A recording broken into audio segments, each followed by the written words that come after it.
नमस्कार मित्रों, the reader 15 में आप सभी का स्वागत है। मित्रों, आपने अच्युतानंद दास जी के बारे में बहुत सी बातें सुनी होंगी और साथ ही उनसे जुड़ी भविष्य मालिका के बारे में भी बहुत कुछ सुना होगा। परंतु आज जो कुछ भी मैं आपको बताने जा रही हूँ, इससे पहले आपने शायद ही वो कहीं सुना होगा। आज हम उनके कुछ ऐसे रहस्यों के बारे में जानेंगे जो हमें कम ही सुनने को मिलता है। लेकिन इससे पहले अगर अभी तक आपने चैनल को सब्सक्राइब नहीं किया है तो मेरा आपसे निवेदन है कि आप चैनल को सब्सक्राइब कर लें और बेल आइकन को भी प्रेस कर दें ताकि आने वाली वीडियो की नोटिफिकेशन आपको मिलती रहे और आपको ऐसे ही रोचक वीडियो देखने के लिए मिले। ये मित्रों, सबसे पहले जानते हैं कि अच्युतानंद दास जी कौन थे। मित्रों, अच्युतानंद दास जी का जन्म उड़ीसा राज्य के कटक जिले के तिलकाना नामक गाँव में हुआ था। मित्रों, अच्युतानंद दास जी भगवान जगन्नाथ के परम भक्त थे और कवि और वैष्णव संत थे। उनका जन्म 1480 से 1505 के बीच में बताया जाता है। उनकी माता का नाम पद्मावती और पिता का नाम दीनबंधु कुंठिया था। मित्रों, इनके दादाजी गोपीनाथ मोहंती जगन्नाथ मंदिर के मुंशी थे। मित्रों, इनके बारे में कहा जाता है कि इनका वास्तविक नाम गोपाल यादव था। मित्रों, अब मैं आपको इनसे जुड़ी एक बहुत ही रोचक बात बताने जा रही हूँ कि उड़ीसा में कहा जाता है कि पंच सखा नाम के 5 महान संत हुए थे और उन्हीं 5 संत में से एक संत अच्युतानंद दास थे और इनके अलावा अनंत दास, जसवंत दास, जगन्नाथ दास और बलराम दास थे। इन्हीं 5 संतों ने मिलकर भारत के प्राचीन संस्कृत ग्रंथों को उड़िया भाषा में ट्रांसलेट किया था। मित्रों, इतना ही नहीं, ये भी कहा जाता है कि अच्युतानंद दास जी चैतन्य महाप्रभु के भी मित्र थे। मित्रों, वैसे तो अच्युतानंद दास जी ने कई विषयों पर किताबें लिखी और लोगों का मानना है कि उन्होंने ये सभी पुस्तकें अपनी योग शक्ति से लिखी थी। यानी उन्होंने अपनी योग शक्ति से कई विषयों पर रहस्यमयी बातें लिखी। इतना नहीं, उड़ीसा में ये भी कहा जाता है कि 1 लाख मालिकाएं हैं। इस समय कुछ सैकड़ों पुस्तकों की जानकारी लोगों को मिली है।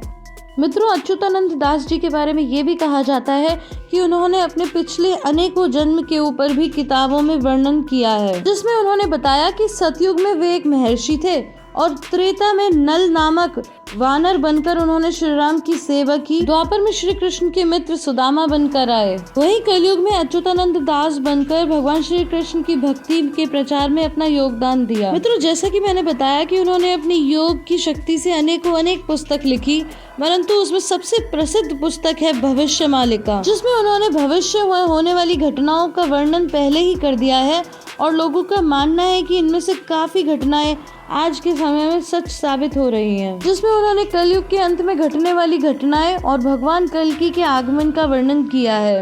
वैसे मित्रों, मैं आपको यहाँ बताना चाहूंगी कि मैंने भगवान कल्कि के बारे में एक बहुत ही अलग विचार धारणा प्रस्तुत की है अपने एक वीडियो में, जिसे देखने के बाद आपके मन में कलयुग और भगवान कल्कि के बारे में सोचने की एक नई दिशा मिलेगी और अब तक के आपके सभी विचारों को वो बदलने में सक्षम है। इसीलिए अगर अभी तक आपने वो वीडियो नहीं देखा है तो मेरा आपसे अनुरोध है कि आप उसे ज़रूर देखिएगा, जिसमें मैंने आपको बताया है कि भगवान कल्कि और रोबोट के बीच में क्या संबंध है, साथ ही साथ कलयुग के अंत की असली वजह क्या है।